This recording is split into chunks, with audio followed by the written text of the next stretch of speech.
Good morning. So let's start. So we're here in chapter 3, methodology.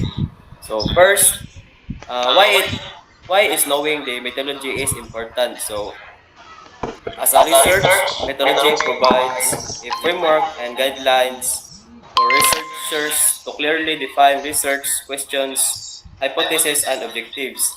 Uh, and it helps researchers identify the most appropriate research, design sampling technique, and data collection and analysis methods. So, methodology is used as the middle heading title of descriptive design with three single space above and below of it of a page.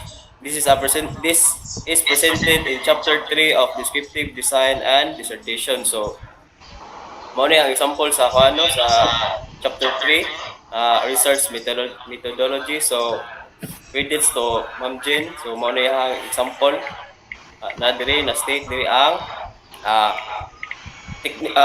design nga gigamit, which is descriptive correlation method, then also the strategies that used to this research. Mo ni ang example sa chapter 3 in methodology. So take note that there are 9 parts of methodology. So sa kani nga 9 part no is ari ra ko taman sa number 4, number 3, because 4 to 9 will be tackled by Miss Virginia Imbong. So the 9 parts of methodology are: first, research design; second, determination of sample size, if sample survey; number 3, sampling design and techniques; number 4, the subjects; number 5, the research instruments; number 6, validation of research instrument; number 7, data gathering procedure; number 8, data processing method; and number 9, statistical treatment. And now let's start with research design.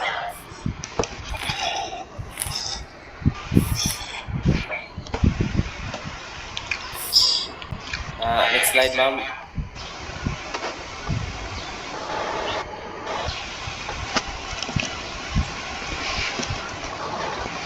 So, research design. So, the investigator has to choose the most appropriate research design for his present study in descriptive research. So, there are 9 types of a design. So, first, we have descriptive survey; number 2, descriptive normative survey; number 3, descriptive status; number 4, descriptive analysis; number 5, descriptive clarification; number 6, descriptive evaluative; number 7, descriptive comparative; number 8, correlation survey; and number 9,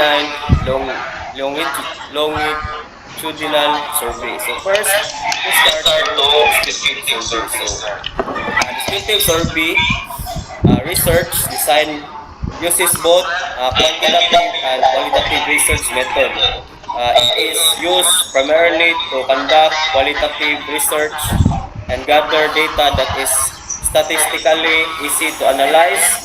However, it can also provide qualitative data that helps describe and understand the research subject.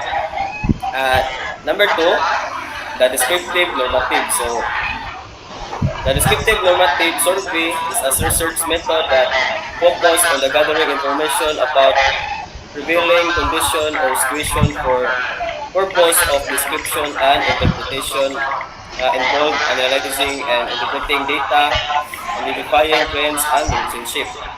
And number 3, the descriptive status.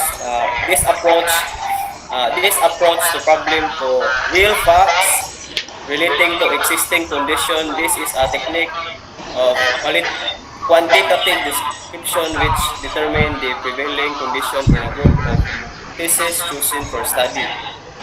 So, number 4, descriptive analysis is a sort of data research that aids in describing, demonstrating, interpreting or helpfully summarizing data points. So those patterns may develop that satisfy all the condition of the data. Number five, descriptive characterization is mainly used in field of biological science. It helps researchers clarify species once they have studied the data collected from different research stations. So number six, descriptive evaluation utilize a variety of quantitative and qualitative data collection. And study design can apply a range of assumptions from positivist or interpretivist critical theory and critical realism. So number seven is descriptive comparative. So kanisya is mo among sa among thesis mo among use descriptive comparative. So research is a quantitative research design that aims to describe the difference between groups in a population without manipulating the dependent variable. And so number eight, correlation analysis is a statistical research technique used to determine if there a relationship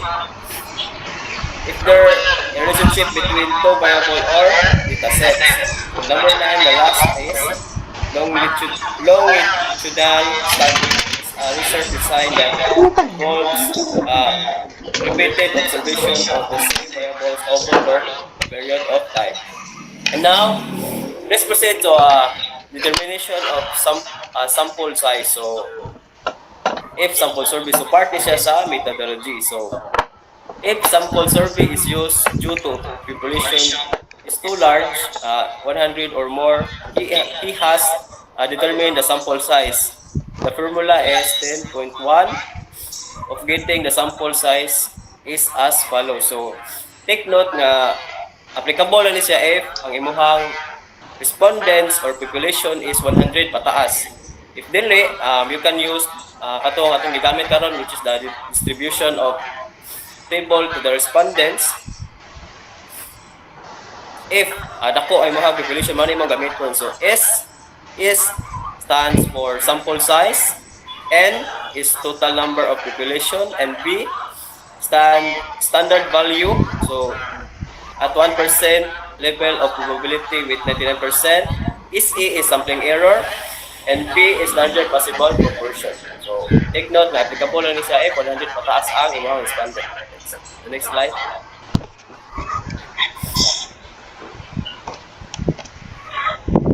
So let's proceed to the last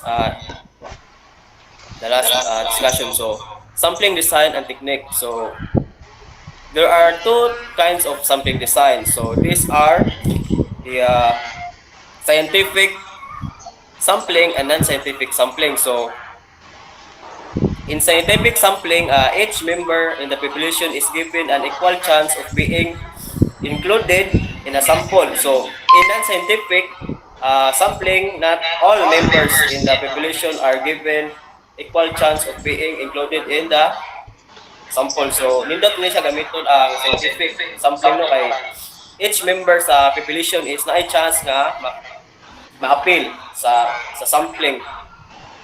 Dili pareha sa non-scientific sampling para siya kanang dipili na bitaw not all members nga pwede siya magamit as a sampling. So scientific sampling, so naay unong ka-type. So mo ni ang restricted random sampling, stratified sampling, and scientific sampling, and multi-stage sampling, and cluster sampling. So that's also atong sumpay ani is i-discuss ni Ma'am Virginia Imbo. And thank you.